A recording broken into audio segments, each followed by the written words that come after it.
Hi, this is ROB Magic Magazine, and it's strange the mainstream media. I think we can all sense that, or know that there's been a decline in the mainstream media. You know, they don't really seem to have the profit they had, if at all. But it's strange how it functions. It narrows people's perceptions of reality. But there's also some other things it does, and that is it seems to be favouring each other. And that's a trend we have to be careful about, especially as occultists. If you're an occultist, this is the bad news, because basically they want to shut occultism out of the world, but not just occultism, other things as well. Even things like unacceptable comedy. You know, things do get banned and stuff like that. Things that really, you know, I'm not talking things that really are awful, just things that someone disagrees with. But they are favouring each other.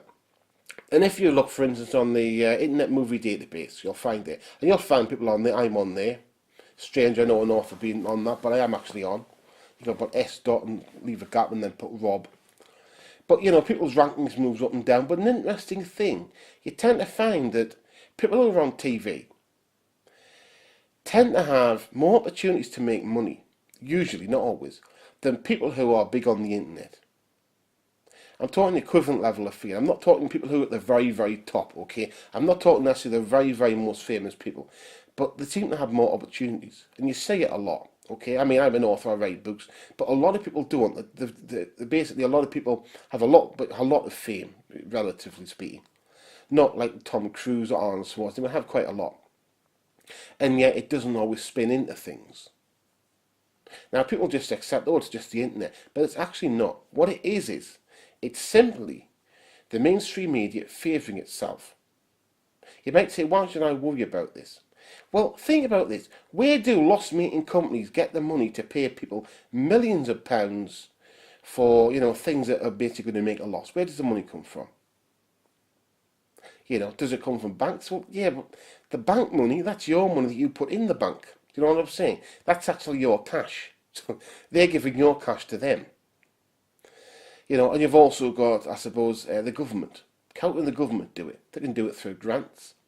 They can do it other ways as well. They can, for instance, say, we want you to put an advert in the newspaper for us that will cost this amount. They can do it like that. They can simply, you know, make sure that they employ their services so they can send money from the government, send money, your money to them. Now, you could see, you know, companies without profit can't really keep going very long. And that's generally the case. But if they're actually using your money, then that's different. That could just become a part of the system. But the thing is with this, it's a medium of control. It's a way of controlling people again.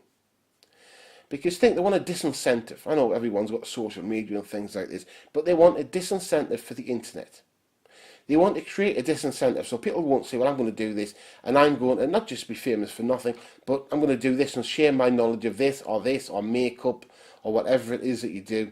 They want a disincentive. Because that way, all the people from the internet will say, well, we're not really going to bother about it. That's what I think will happen. They'll say, we're not going to really bother about this anymore. It's not really worthwhile. We're just going to do this and we're just going to tweet things, but we're not really going to build it up. We're just going to keep it flat. And over there, I think, well, then no one will really build up, and we'll all spend our time on the TV or reading the newspapers. There should be pseudo of that name, shouldn't there? Newspaper. Have you ever seen any news in a newspaper? Really? Have you ever seen any? But we can see it's a way of controlling. And that means, what do we have to do? We have to do the same thing. We have to help each other. We have to tweet, retweet, share. We have to comment on things.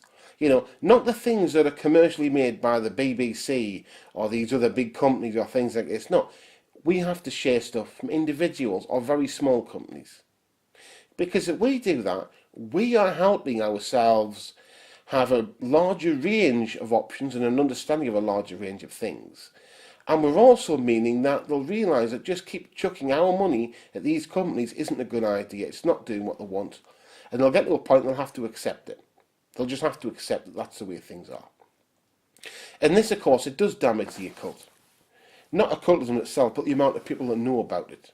Because what we end up with is a situation where people can't learn about the occult, or they don't know about it. Because let's be honest, if you don't punch the right things into a search engine, you won't find out about real magic, about occultism, sorcery, witchcraft, whatever you want to call it. You won't find anything about it unless you put the right terms in. And the mainstream media's got nothing really about the occult. Every now and again they like to give the impression that we're really not excluding this, but of course they are. They do exclude it. Because they don't really want a load of free-thinking individuals.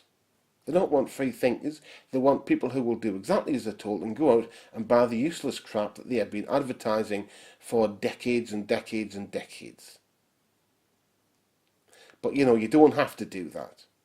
You can have occultism, real magic in your life, but the most important thing is to share things. Share things, comment, help yourself become free.